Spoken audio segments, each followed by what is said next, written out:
We often hear about the gender pay gap, but have you ever thought about what happens decades down the line? How that gap follows you and even grows into retirement? It's a quiet crisis, but a very real one. It is. It's a financial shadow that lengthens over a woman's entire working life. This isn't just about having a little less spending money. It's a systemic issue that leads to genuine financial insecurity in old age. Exactly. So let's get specific. What are the root causes that create this significant gap in the first place? Let's break down the compounding factors. Well, the most obvious one, as you hinted, is the gender pay gap. Women earning less for comparable work directly shrinks their ability to save. You put a smaller number into your savings account, you get a smaller number out. Over a 40-year career, that adds up to a staggering amount of lost potential. Right, the foundation is already weaker, but it doesn't stop there. Not at all. Then you add the caregiving responsibilities that women disproportionately take on, taking time off for kids, for aging parents. That's not just a pause. It's lost income, missed promotions, and crucially, missed employer contributions to retirement plans. You lose the magic of compound growth during those years. So we have the pay gap, caregiving, and I also read that women's longer lifespans play a role. It sounds like a perfect storm. It truly is. The so what here is that these aren't isolated issues. They're a vicious cycle. The pay gap means less is saved.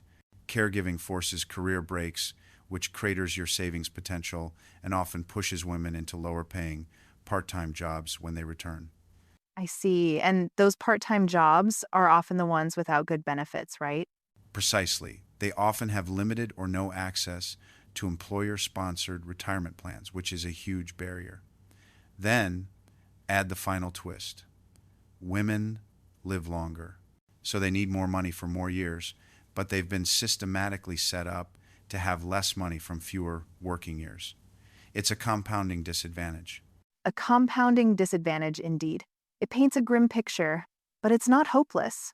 The good news is there are concrete strategies for closing this gap. So, what can actually be done? It has to be a three-pronged attack: individual actions, employer initiatives, and policy changes. On the individual level, it starts with saving early and consistently, no matter how small. And if your employer offers a match on your retirement contributions, you have to take it. That's free money. Okay, so individuals can be more proactive. What about employers?